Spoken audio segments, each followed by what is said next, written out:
Donna Eden, and I want to introduce to you Ellen Meredith, who wrote a wonderful book called The Language Your Body Speaks, Self-Healing with Energy Medicine. It is so important, I believe.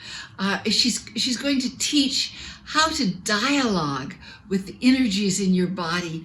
And I want you to hear that when she says the language your body speaks, that is not just a metaphor. I think you're going to love this book. Hi, Ellen. I'm so glad you're here, and I'm so glad you've written the book. Good to be able to sit with you. Thank you. This is going to be fun. I'm really happy to be here and share about Ellen and what she is producing for the world. Thank you, Donna. That's a lovely introduction. And, you know, the book was based on a quote by you, "Energy is the language the body speaks." And you said it in many of your classes over the years, and it's been percolating. I totally agree with that the body communicates with itself using energy. And it has two different communication systems. It speaks in chemistry and it speaks in energy. But what's wonderful about the energy communications of the body is they can influence your chemistry. But your chemistry doesn't always influence your energy. So it becomes a way to approach healing and everything in life, basically, if you can speak the same language as your body. Well, what does it mean to you to speak energy and treat it as a language? Well, I want to tell you where I started with writing this book. I was very ill when I was younger, and I went to a lot of different complementary medicine practitioners after Western medicine told me they had nothing to do to help me.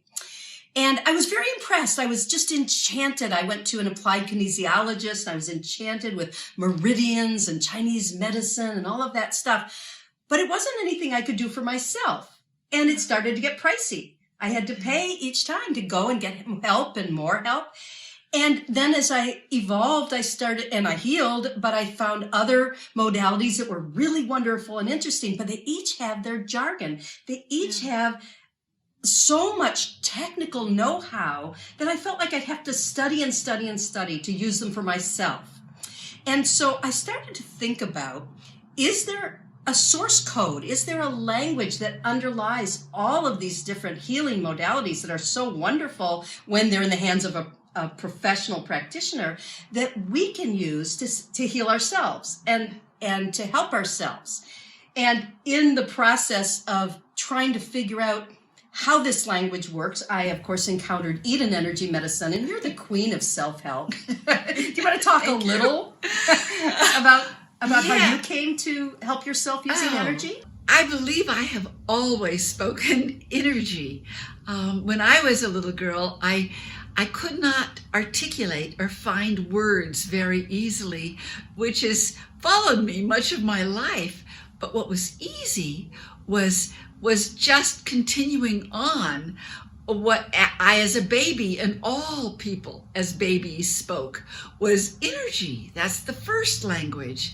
And so it just continued for me, and I could always feel energy. I saw energy, which made it just more obvious that this is what I would follow and listen to and pay attention to. But I never used it as a healing modality. And it wasn't until I was sick myself that I used it to help heal myself. And the reason why it is so important to really understand energy as a language is that once you have that, not the skills of different tools and techniques down, but really understanding energy as a language, then you can start figuring out the maze in your own body and being able to dialogue with your body, which I always did. If something was going on with my body, I'd say, I'd drop into a space and ask my tummy, so why are you hurting? Why are you hurting? And if I sat there for a while, I'd begin to hear and know what to do. Donna, I love that you use the word dialogue with your body.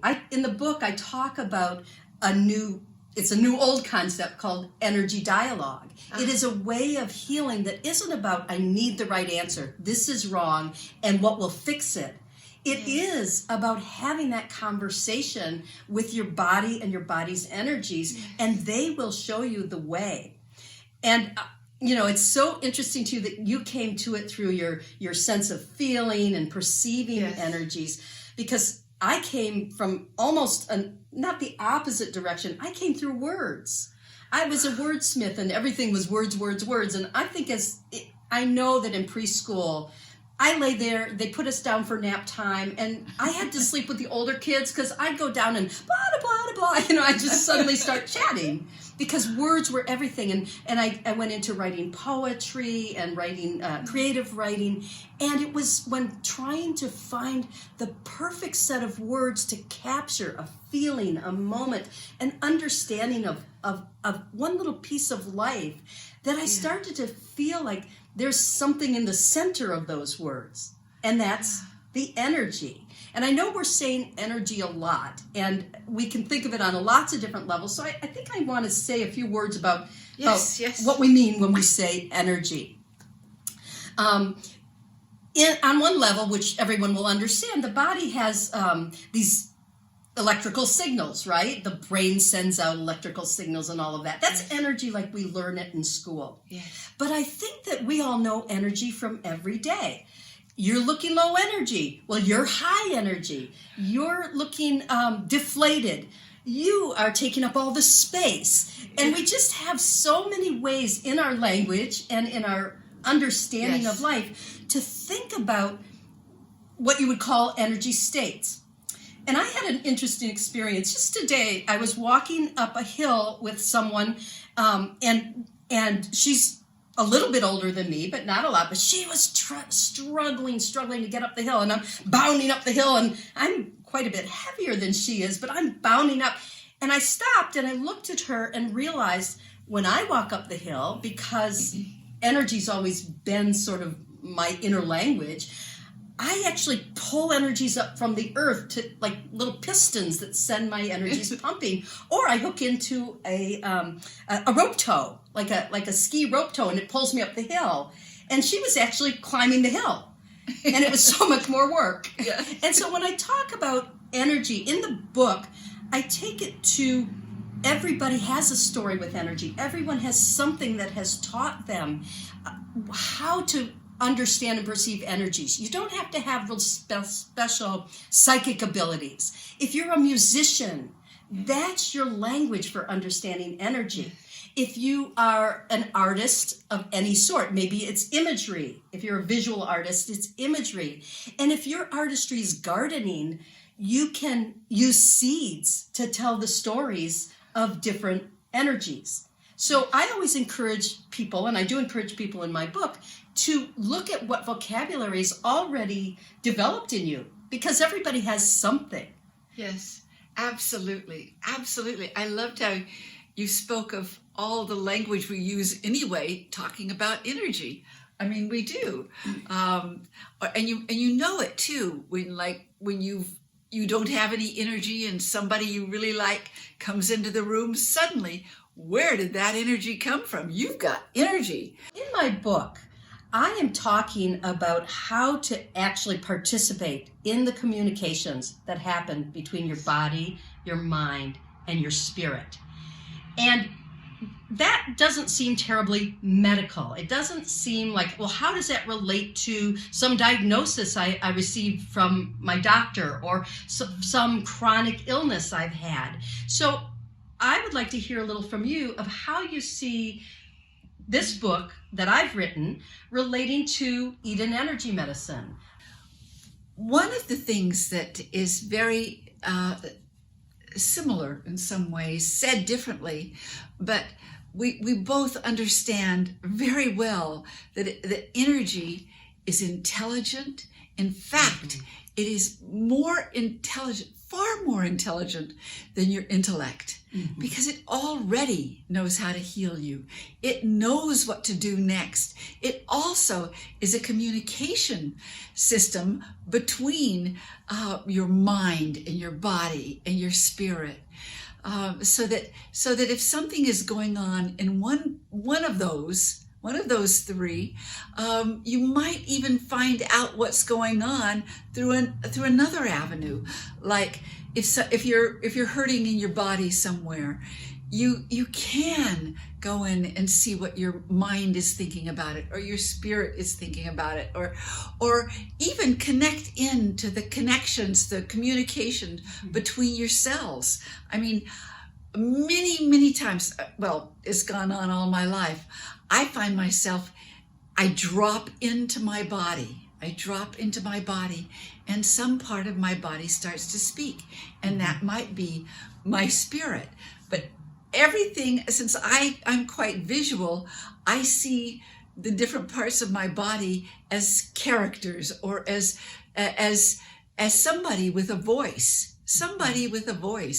And it becomes really thrilling. It's a way of knowing your body and redefining who you are, who your body is. I was so thrilled when Ellen wrote her book, because she takes it another step, and it's very delicious how she weaves it all together. Thank you. What I love about Eden Energy Medicine, and I am an Eden Energy Medicine advanced practitioner and proud of it, is that you've created an anatomy of energies in the body, of subtle energies. You've really spelled out, how do they move? How do they behave? What do they do for us to support well-being, to support wellness? And so what I wanted to do was dive into how can we get more fluent in this language that the body, mind, and spirit are using to run the chakras, the aura, the meridians, etc. How do we translate back to our everyday understanding of how language works? And in the book, I actually even go into child development, of how children develop the ability to speak language and relate it to our ability to develop speaking energy. Yes. I mean, I'm thrilled with what you've done, Ellen. Truly thrilled.